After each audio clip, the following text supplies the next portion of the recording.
I'm still amazed that this, well, it was up against the Jeep tighter, but the wind picked this up, went over the hood of the Jeep, set it down on the other side of the Jeep that morning, and it didn't break it. Everything, all the plastic looks good, but it was sitting over here.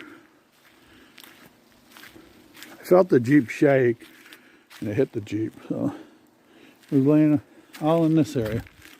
They just picked it up, flopped it right over.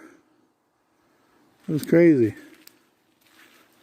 The only thing it did was, when it landed, these things here slid down, but that's how you close it up. It slides down. So maybe that's what took the force. But I don't see nothing broke. Amazing. You would think something would have cracked. Huh.